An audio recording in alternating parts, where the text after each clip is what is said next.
Welcome into this edition of Caldwell Sports Commentary, the only televised sports show in Caldwell County, North Carolina, and always joined by Kevin Matheson of the City of Lenoir Water and Public Utilities. Thank you. That is my day job. Did you like that? Yeah, Did sure. you like that intro? And sports enthusiast and talking head. There you go. You can Talking be a talking torso. head. There you go. we can make it to where you're just floating if you wanted to. You can be a real talking head. Hey, that's up to you. Hey, sounds good. We're going to talk a little bit about the Super Bowl, do a little wrap-up there, do a little wrap-up of the Olympics. It's all done. Yeah. Tie a big bow around it. What else do you want to talk about today, Pop? We Little might college hit basketball? highlights of the other major sports and what's going on right now in the midst. And the NBA announced something crazy.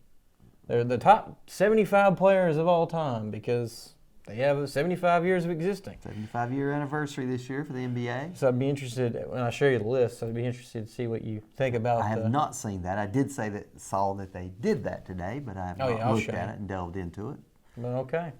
But let's get started with the Super Bowl. Super Bowl 56 is in the books. Alrighty, so really the first play of the game we saw was the Odell score in the end zone. Nice throw by Stafford. And that wasn't the first completion to Odell of the game, though, but that got him on that drive. Right.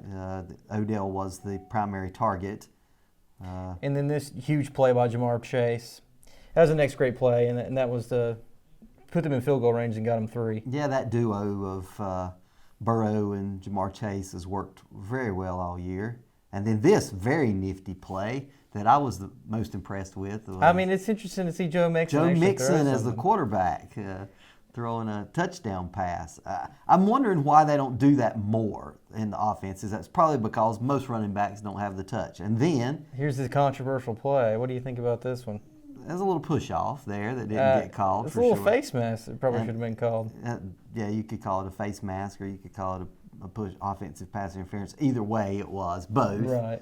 So when you look at the replay, you see Jalen Ramsey go up, and then you see a little tug of the face mask, and he's off to the races. But I was going crazy when this happened because you don't usually see a big old play in the Super Bowl like this. No. But there it is. The pull that around with the head definitely helped him make that catch. Should have been called, but there's some other things that shouldn't have been called later on. So that's true. So Stafford making a little bit of a mental error. After the second half, you thought that the Bengals had all the momentum. They had the momentum going into the halftime for sure. And, of course, and the lead. And the lead was 17-13 at that time. Exactly. So, yeah, it was the wrong read. Definitely the wrong read, and led him way too much. But, hey, this is the story of the whole game, is that the defensive line was able to get 7 sacks. Aaron Donald was able to get the pressure. An innumerable number of hurries and rushes and in his face where he wasn't sacked. In that play right there, the Boyd drop was huge for the momentum of the Cincinnati Bengals. Because if he makes that, they're at midfield, that's the point. With a first down, absolutely. That drop was really big, because they actually did give him enough time to get him the ball and not the rest of the game. Then Stafford took over. This drive was huge. It was what won them the game, specifically. So we had the little end around to Cooper Kupp, and that's what got him the first down on 4th down, and that was just fourth gutsy. And 3. They called a jet sweep with Cooper Kupp, the do-all player in the game, and the MVP. And the do-all player on this particular drive, too. He's just catching everything. And they knew they were going to him. Right. And yet they couldn't stop it. So, play to the backup tight end, then another Cooper Kupp across the middle. So, as somebody that had him in fantasy this year, do you like Cooper Kupp, Dad? Yeah, I saw him having a big year, but I had no idea how big a year he was going to have. Right. It's far exceeded even my expectation. He had, 5 catches on this one drive. So. And then this run, finally, that was the best run of the game. Well, Cam Akers was running into a wall all game. For Cam Akers. He just kept the motor running. And that was a good play. That was not pass interference or holding, whatever they called. It was holding they called, but no contact on the backside. It was a good knockdown right here. See, nah, he's not. He's not impeding the route, which is the most important thing. Exactly. He has contact with him, but he's not pulling him back. It looks like just from where his hand was that he was grabbing the jersey, but he wasn't. He didn't have his fingers.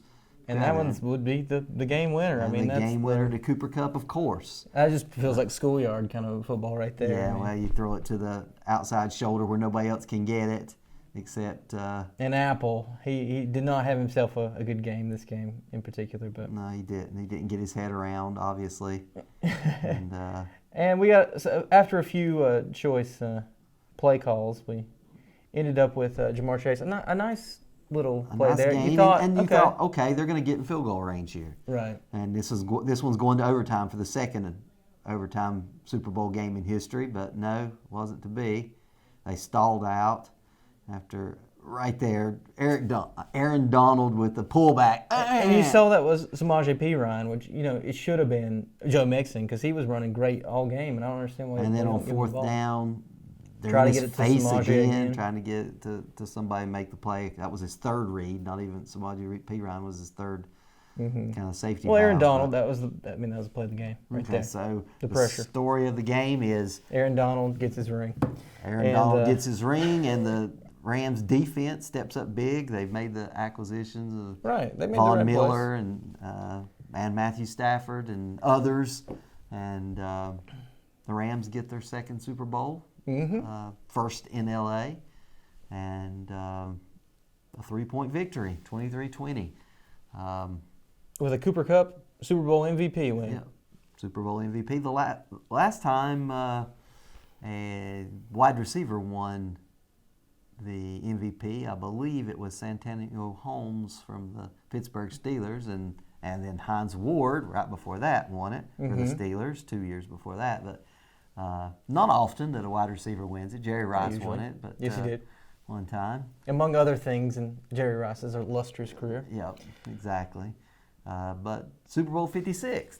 How does it rank in your book? I thought it was a fantastic game. I mean, it just tit for tat all game. Yeah, I liked it. It was a good game. Back and forth. Ebb and flow. Not a huge amount of nerves from the beginning. Testing each other up. Out a little bit. It was more of a defensive struggle. So the story that I pull away from it is that the Cincinnati Bengals need to shore up their offensive line if they're wanting to win championships. They just ran into a superior defense, and they were in Joe Burrow's grill all game. Had they had a little more protection, I feel like the Bengals would have probably won by at least 11, probably. I mean, yeah, definitely, because if Tyler Boyd would have made the catch. I mean, it's just moments little moments in the game that would have, if it had swung the Bengals' way, they would have absolutely won this game. And what's crazy about it is going into next year, they have the third most cap space. The Cincinnati Bengals do. Exactly. A lot of money they can spend to shore up that offensive line. It's the Miami Dolphins, it's the Jacksonville Jaguars, and it's the Cincinnati Bengals. Which is crazy to me. And because the Jaguars had a pitiful season, a train wreck of a season with Urban Meyer and his antics, and Trevor Lawrence having some flashes of brilliance, but more growing pains than that. Not a great defensive effort. So Dolphins, not a stellar year. At times we thought, okay, this is a playoff team. At 2/3 of the way through the season, in the middle of the season, they were strong, but then falling into. They had a chance all year. All the way to the end there. They really did it. But they got rid of their coach, Brian Flores. He's with the Steelers now. Now with the Steelers and Mike Tomlin. So that's a good coaching staff, but guess what? Coaches can't play. So we'll see how that pans out and what the Dolphins do going forward. But I think they definitely take a step back from where they were this year. Definitely with Brian Flores, defensive minded and had their defense playing well. I think they take a step back. And the Cincinnati Bengals, will they be back in the Super Bowl? That's the question. I mean, there's no doubt. I mean, they got to be back. I mean, Joe Burrow is going to be back.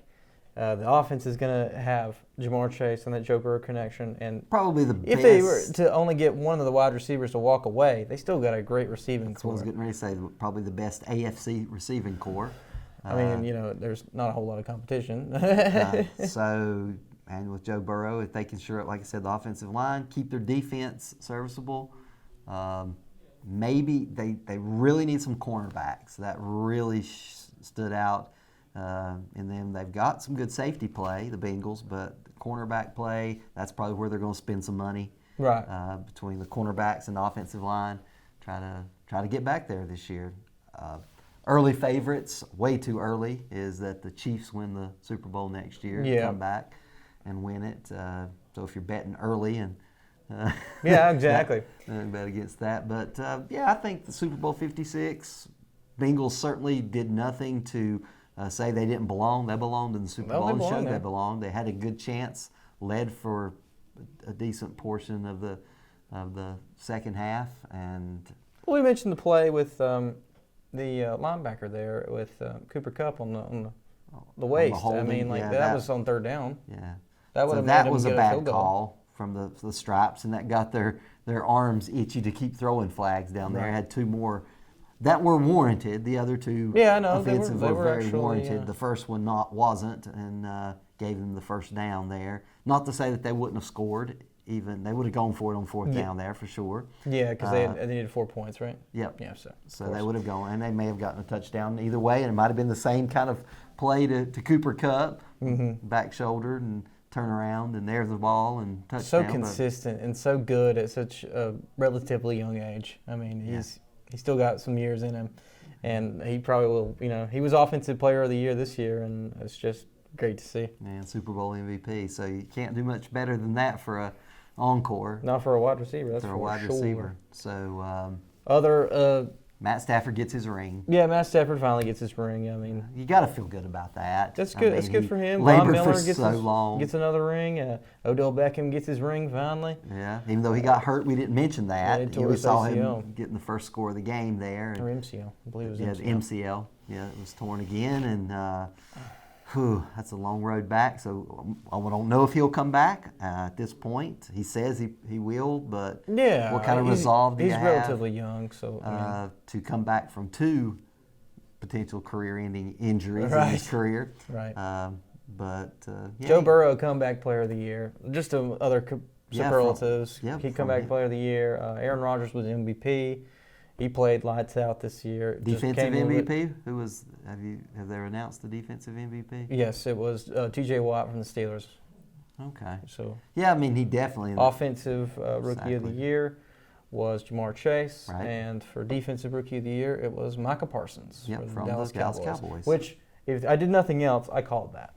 I called Micah Parsons Defensive Player of the Year, and that's not even Homer.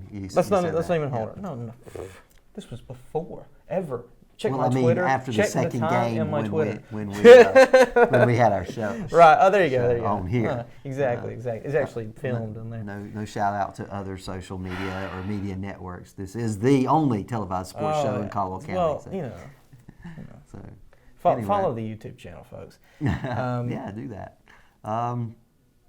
So the Rams spent the money. Usually you don't see that happen. No, usually with large spending in free agency, bringing in veterans, building super teams, has not worked heretofore in the NFL before. Well, NFL's a different beast. It's not like the NBA. It worked this year. Not to say that they didn't have rocky patches there. The Rams really did. They blew some late leads in games that they could have easily won 2 more games. Yeah, some really weird out of context games if you really look back. Let people come back and win at the end, but they got it done when it mattered in the Super Bowl, and there you have it. There you have 56. Put the big bow on the NFL season for 2021 to 2022, and we'll move on. So, want to talk about the NBA now? We can. You led with 75 best players in NBA history. I have not looked at that list. Yeah, I have a list. We're going to take a look at it. While you're bringing that up, I did want to say I do think that Super Bowl 56, the Bengals-Rams Super Bowl, was a top 10 of all-time Super Bowls as far as viewability and flow of game and chances. So it certainly made the top 10. It probably didn't match a previous Cincinnati Bengal. In my viewing, I remember back when Boomer Esiason going against Joe Montana Joe Montana wheels them to victory with a drive with 39 seconds left to John Taylor. Touchdown, they take the lead and win. But certainly a good Super Bowl. So what are some of what other Super Bowl do you remember the most, besides the meltdown of the Atlanta Falcons and the Patriots, the David Tyree helmet catch, Eli Manning and the Big Blue Giants beating the... What do I remember the most? Patriots. Which other are the most memorable Super Bowl? Broncos beating the Panthers. Broncos beating them Seahawks, into the turf. Losing to the Patriots. Definitely Russell Wilson's... And Malcolm Butler's heroic interception there as the game ends on that play. And you mentioned it a little bit earlier, but the catch in the back of the end zone for the Steelers. With Santonio Holmes. Yeah. And I remember probably the most memorable one was the first Rams Super Bowl victory with Kurt Warner and the Greatest Show on Turf, and a great turnaround. By the way, we got a chance to go see American Underdog at the theaters. Yeah. Shout out. That was a really good movie. I enjoyed it. It was a fun movie. Absolutely. And with the Rams winning, it's pretty fitting. It is fitting. That we got to see. Full circle. Yeah. But, what was good about that movie was it seemed like real football. It didn't seem like really out of context. No, because they didn't show one victory after another, a great play. It was a lot of struggle to get to where he was at. Right. And which is the way it really happens in real life. Zachary Levi, he's an actor, and he's not going to throw a tight spiral.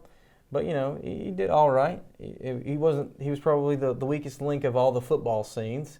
Because, he can't really throw the ball. Yeah, it takes time and technical ability. And, he's not Kurt Warner, but he did a pretty good job as an American Underdog. Exactly. And even Kurt Warner said that. He was impressed with the realism. And a great story, too. Great story. Very great story. If you get a chance to rent it, red box it, or head out to the second showing theater to see it, American Underdog, it'll make you remember fondly Greatest Show on Turf and Kurt Warner. Exactly. What he accomplished Isaac Bruce in his was an rookie underrated year. part of that movie. That was pretty funny. The only player in NFL history in his rookie season to win the Super Bowl. Okay, so there you go. As a quarterback, you could caveat that. You could tell that Isaac Bruce he didn't have any animosity to Kurt Warner. Everybody had animosity to Kurt Warner except Isaac Bruce. Isaac Bruce was just ready. Well, that's why he threw it to him 70% of the time. And that's great. That's really good. I think somebody that believes in somebody else like that is always good for the psyche. And quarterback play is a lot about the psyche and being in the right mental headspace. Yeah, absolutely. It happens so fast in the NFL. So, yeah. So let's take a look at the 75th anniversary of team. NBA. It'll be on your screen there. Drum roll, please. Who is number one? Oh, they don't have it ranked. They don't have it ranked. It's just ranked. a 75. They did a draft on TNT, which was hilarious. It was hilarious because, they had the actual NBA players there, and they were drafting, and it's like, okay. The first player picked was, Hawks. Dominique Wilkins was the first player picked because it was Dominique Wilkins with the first pick. So he said, picked himself. I'm gonna send full send Dominique Wilkins first pick. First pick all time. Yeah, he just and he's obviously on the list. He's on the top list. 75. Yeah. He would probably be in the top 25. Maybe. Pushing between 20 and 25 of all time players. It's just a lengthy career, but I would agree. I mean, he was a great dunker. It was fun to watch. He was. Yeah, he really was. But of course, after that, it went on to Kobe Bryant and other players, that were held in a little bit more esteem. But so I won't name them all off, but just some of the names that stand out to you there. Ray Allen, who was just surpassed this past year in this beginning of the season with all-time three-pointers by Steph Curry. Let's see. All right, glasses on. I mean, yeah. I thought Carmelo Anthony being on here was pretty interesting. Yeah, him coming back and I think just the longevity will do it for you. Yeah, that's the thing. A lot of games under his belt now. Rick Barry. Yeah, and what stands out to me, I mean, the first thing that stands out is you've got so many current players on here. Yeah, there's a lot of current players. A lot of current players like LeBron James. You got Kevin Durant that's on there. Right. That stands out. Russell Westbrook right there. James Harden. Harden, who's still in the midst of his game. Don't forget LeBron James, Kawhi Leonard. Kawhi Leonard, will he be back? That's the question. Yeah. I don't know. This year, will he make it back? He absolutely is just one of the most underrated players of all time. Is Kawhi Leonard not? Wow, he is a champion. That's all he does is win. He just wins. It reminds me of, I don't think Robert Ory's on here, Big Shot Bob, but because he's not a top 75. But you think that's a lot of players, though. 75 players, yeah, that is a lot. Fabulous. And Pistol Pete made it, Daddy. Yeah. But most importantly, 15. That would be 15 squads. 15 squads of 5 players of teams. Who would you pick first out of all those players? First, Michael Jordan. Michael Jordan. Yeah. Still, to me, the most dominant NBA player. And Kareem. Kareem Abdul-Jabbar, exactly. Hakeem Olajuwon. Chamberlain. Hakeem Olajuwon. And Bill Russell. It's John Stockton. Just have a whole team of John sinners. Stockton on here. Mr. Assist and Steal Man of all time. All-time assists and all-time steals. John Stockton. Is he on Is he not on there? I don't know. There he is. He's on way down there on the far right. So right there with Isaiah Thomas. You just had the All-Star game, so we have... I don't know. I feel like viewership in America has waned with the NBA a lot. Last year, I think having a compressed season and everything because of COVID and the whole bubble thing, that actually increased viewership at the very end, but it was horrific before that. And I think that downward trend in America, they are reaching out across the seas, and it's more popular than ever overseas. It is an international sport. It's more international and less national. So, and of course, it's not being challenged right now with Major League Baseball being on lockout still. So it's still the number 2 sport, I would say, behind, of course, the NFL in popularity. But had the MLB not had a lockout right now, and with all the great postseasons for the last few years and compressed, I would say that MLB would have jumped back to second place, and the NBA would be in third right now in the major sports. But I don't know. I don't know.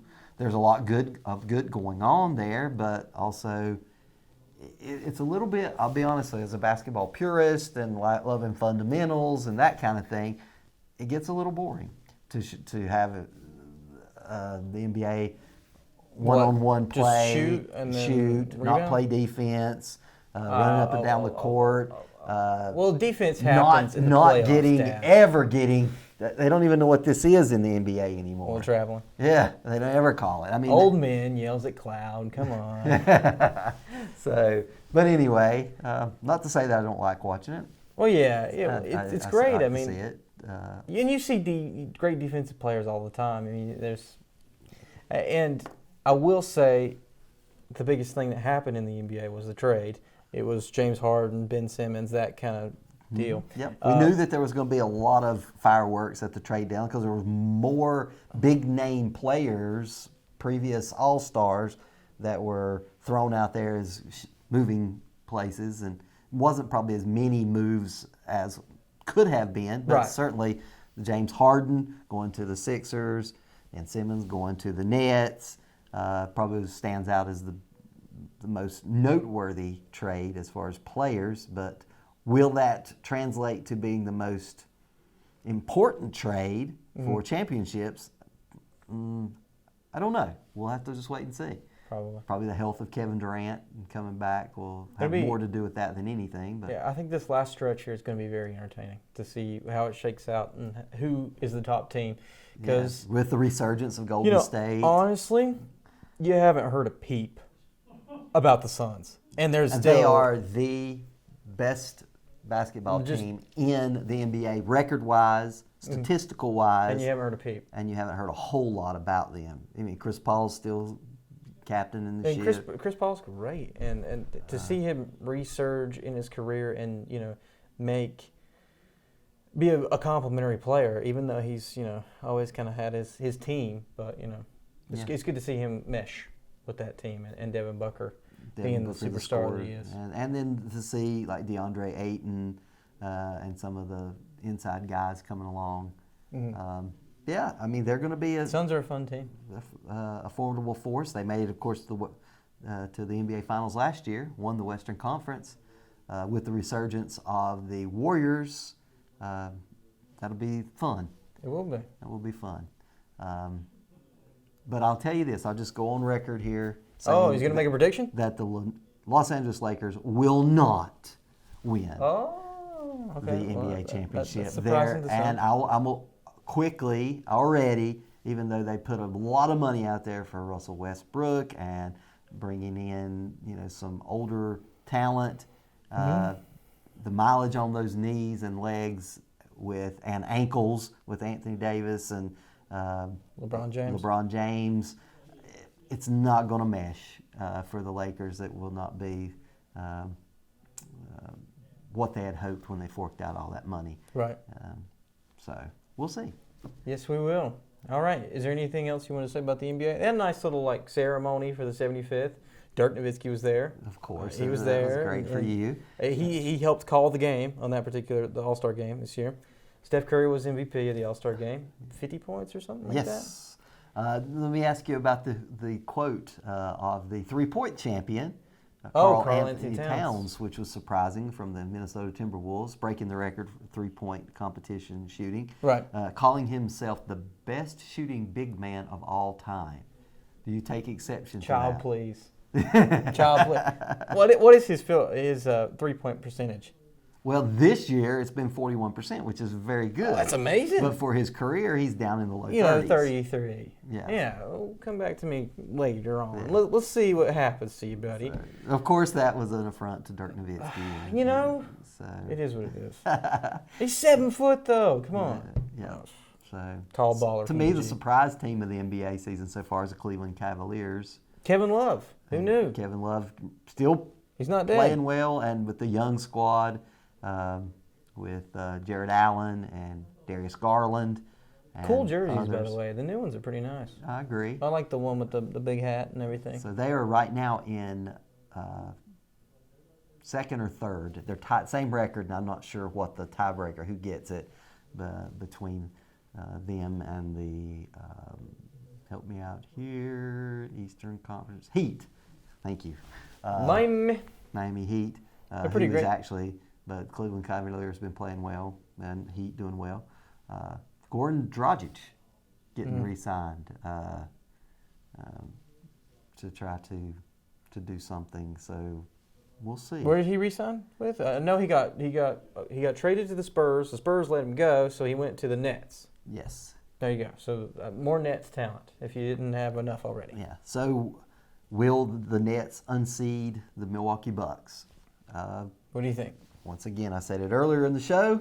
You rewind it. All depends on Kevin Durant's health and when he comes back. And so we'll see. Okay. Well, cool deal. Do you want to talk about any of the sports? You want to talk about Juwan Howard being a crazy man? The University of Michigan former player and now head coach. Did he punch him or was it open palm? If he punched him, he got the full season suspension. It was push, more of a shove, open palm kind of thing. Okay. But lost it because they called a timeout. Wisconsin called a timeout on it, so they didn't get a 10-second violation. Right. Do you think? I mean, in that particular fight, who are you taking? Are you taking Juwan? Or are you taking what's his name from Wisconsin? I can't remember his name. Which one? I mean, Juwan's got like how many inches on him? But anyway. Yeah, large guy. So, ridiculous behavior from a person that should know better. Well, with the coach, if your coach goes out there and he's like punching people, I mean, what are you supposed to do as a player? Are you supposed to just go in and punch? Because I mean, that's the coach. He's supposed that's to ride ridiculous. it out. And nothing. And the NCAA, of course, has they suspended him for the rest of the game. For the rest of the game. Rest of the regular season, which is only 5 games in the regular season left, but still. But in all likelihood, unless Michigan has a turnaround, they're not going to make the NCAA tournament. Just a game above 500 as of today, with their record. It's like 14-13. That's not going to get the job done, even in a great league like the Big Ten. But they could get on a run, could win the conference tournament. Who knows? And of course, it's automatic qualifier then. All bets are off, but. So this probably ends maybe Juwan Howard's season in Ann Arbor, but I don't know. Who do you feel right now? Gonzaga's back up on top. I think it's Gonzaga is the best team in the nation. I mean, whether they end up on top is a different story, but it's Gonzaga's to lose. Yeah. So certainly, I think it's Mark Few's time, but it's just me. It opens the door. Having been there a couple times now in the finals without a victory. Duke fans will say, "Okay, we want Mike Krzyzewski to win it in his last year," and can they do it? Can they do it? They have been up and down, inconsistency. Some, they play well at times, and they'll drop a game to what? To Virginia, to teams that they should be beating with regularity and talent. But what happens? They're streaky. They're shooting. They go 9 minutes without a field goal. Mm-hmm. In the game where they should have lost to Wake Forest, but they ended up coming back and winning in overtime. But wow, you can't do that and be a national championship team. But when you get to March and you get to that tournament, it is the last great tournament in any sport. Agreed. It's so good because Duke could lose to Wichita State and we would be like, okay, that makes sense actually, because Wichita State plays more consistent basketball. Or somebody, or who knows. Literally, I watched the Shockers the other day, so I got the Shockers. American Athletic Conference, sneaky good. The AAC? With Houston and SMU probably already shored their bids up. The Cougars. But there could be as many as 5 teams from the AAC right now with the Shockers and several others. Central Florida, not East Carolina, my alma mater. But they could go on a run there and win the conference tournament. But probably not going to happen. Is Wake Forest going to make the tournament? People want to know. They're off the bubble right now and in the last I could see them playing a play-in game. Yep, but that's where, when they are in the field, they're a 12 seed and playing one of the play-in games. I could see that. But hey, kudos to Wake Forest Demon Deacons for being relevant again in ACC. When was the last time they were relevant? Lord. It has been quite a while. It probably goes back to Skip Prosser before he passed away untimely with their head coach. So Danny Manning's time there not so kind to him. It is the smallest Division I school in the ACC and the second smallest in all of Division I behind University of Tulsa. That's why they charge so much for their education, because they only have a choice select few of students. Yeah. That's but seeing them back relevant again, it's good for the ACC. It's good for basketball. It's good for sports fans. So yes, it is. We'll see.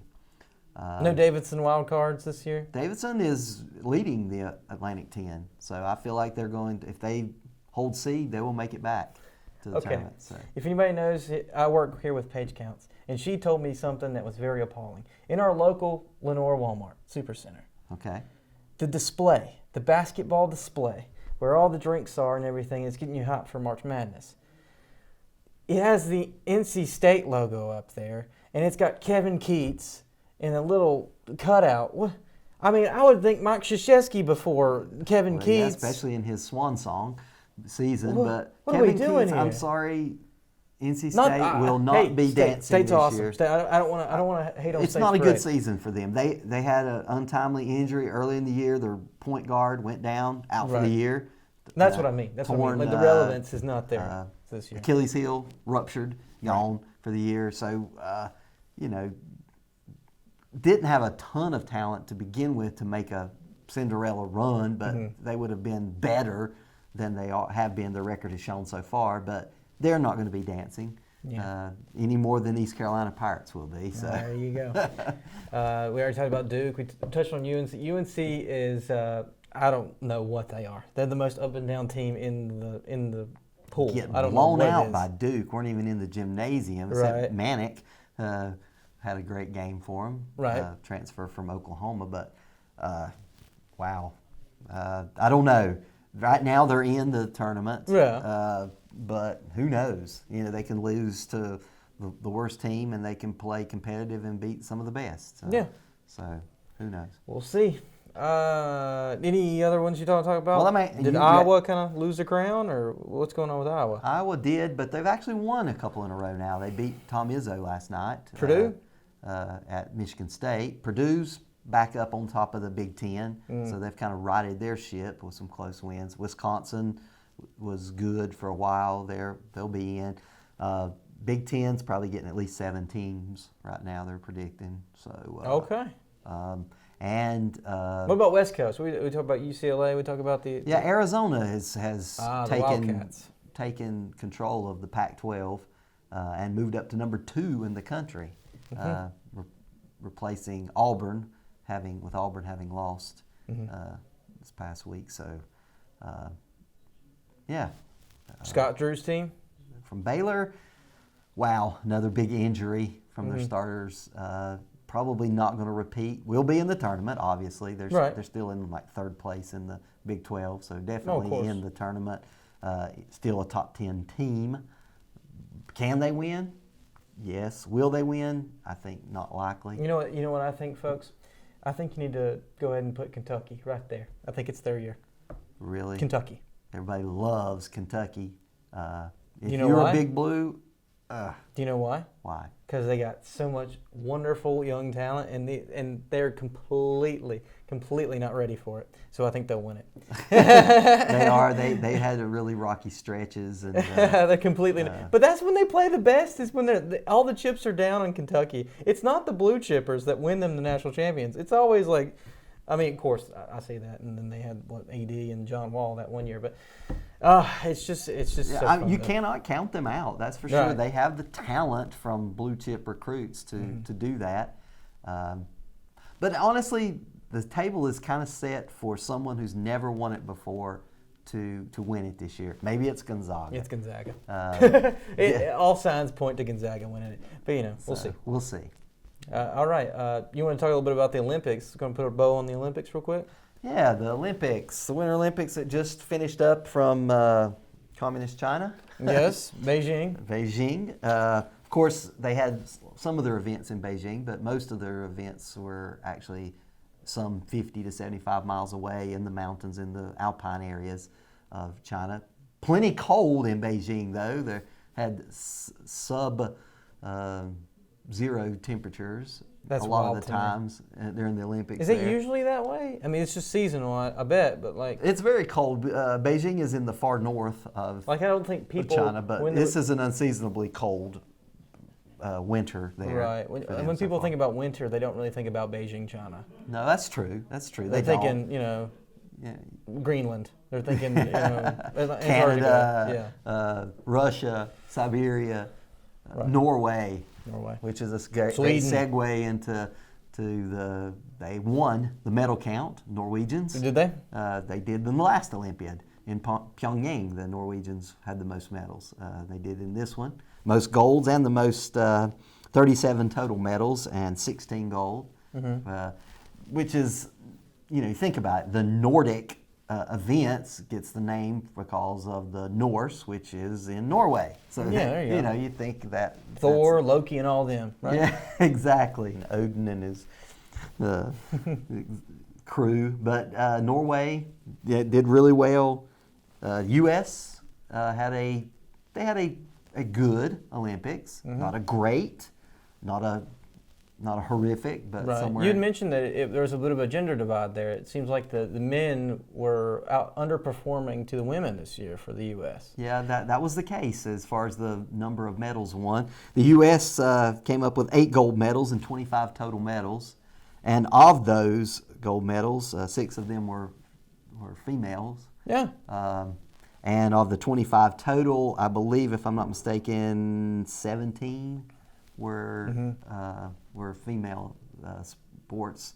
Not a good year for the U.S. in the alpine events, which is downhill skiing and Super G, slalom, that kind of stuff.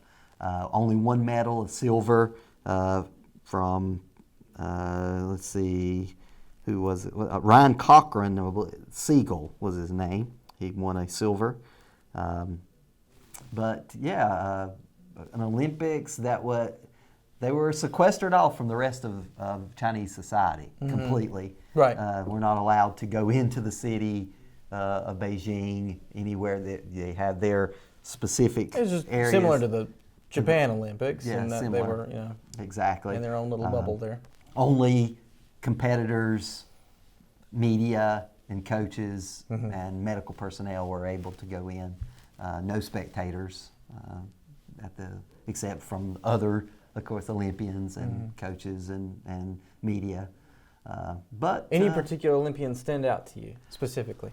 Eileen Gu, who was American born, Chinese nationality, who 2 years ago got her Chinese nationality stamp, but kind of a backpedaling of policy for the People's Republic of China before they had outlawed dual citizenship way back in 1955, but they allowed it for your history for several lesson. Olympians this year in their home Olympics. Eileen Gu, one of them.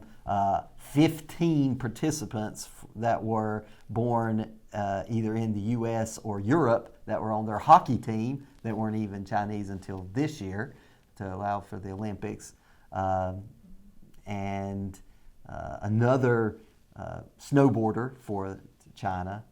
Eileen Gu was a freestyle aerial kind of pursuit skier, not a downhill skier for China, but they allowed them to compete. And the U.S. Olympic Committee's policy has always been you can pick your nationality. If she picked China? If their Olympic Committee says that they're a national and they have ties, their parents were born there, et cetera, then you can do that. And that's happened since the very inception of the Olympics in the late 1800s.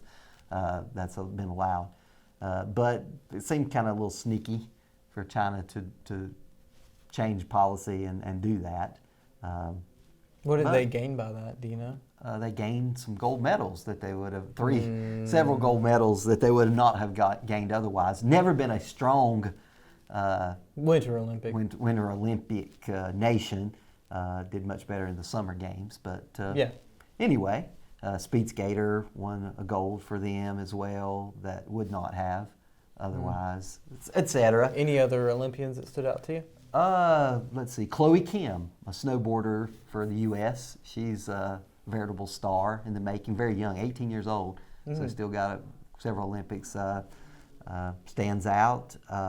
Nathan Chen, a figure skater, American male, finally got his redemption. Fell multitude of times in Pyongyang Games 4 years ago, but got his gold medal in the individual. I believe there was two other Japanese figure skaters on the podium with him. Yeah, it was on each side. It was two Japanese and then the American up top. Yep. That's interesting.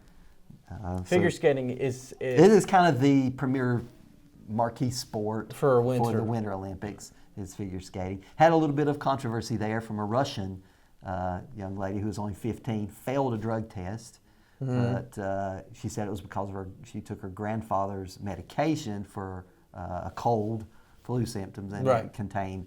But it was part of the banned substances list. But yes, they made an exception and let her skate, and that brought ire from everywhere except Russia, of course. Of course. Russia, by the way, was not allowed to bring their flag, was not allowed to have their national anthem played when their athletes won gold medals because they were actually individuals were allowed to compete if they passed, the drug tests as the Russian Olympic Committee team, just like it's what happened in Japan, ROC. They had a pretty good haul, not so good in the gold, but in total medals. They actually exceeded the U.S. Well, Russia's a big, cold place. So, that's good. It's not surprising there. The next games will be in Milan, Cortina d'Ampezzo. And with this national stuff in these Olympics, you can't help but think about these countries involved.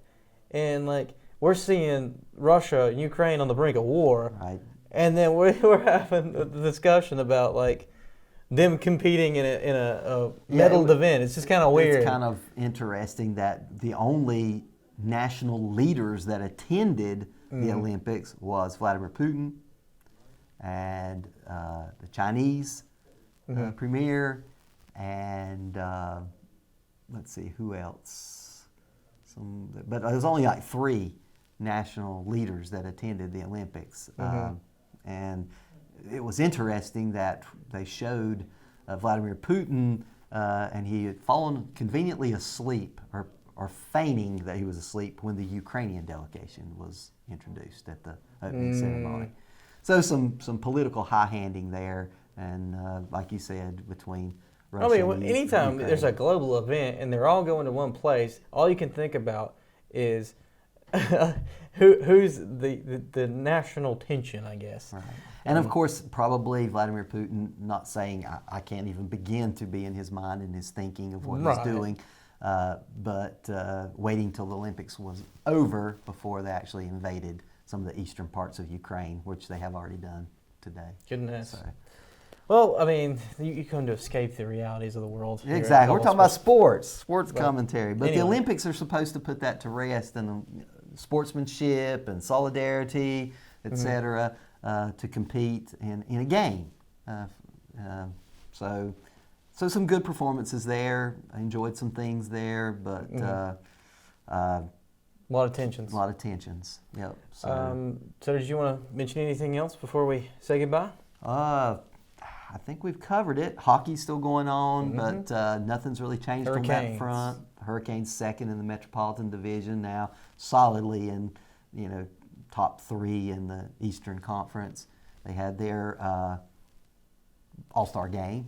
But of course, segueing back to the Olympics and to the NHL didn't allow their players to play in the Olympics from any nation, and Finland won the gold medal in men's hockey, and Canadian women beat the U.S. women. The U.S. took silver in that event. That's always probably the second marquee event in the Olympics is hockey. But, NHL going on with their All-Star format was a little different. They had All-Star teams from each of their divisions, and they played it out. The 2 divisions in the Eastern Conference and the 2 divisions in the Western Conference played a game. The winner of that played in the final game for the All-Star game championship, which that was pretty neat. I think that's pretty neat.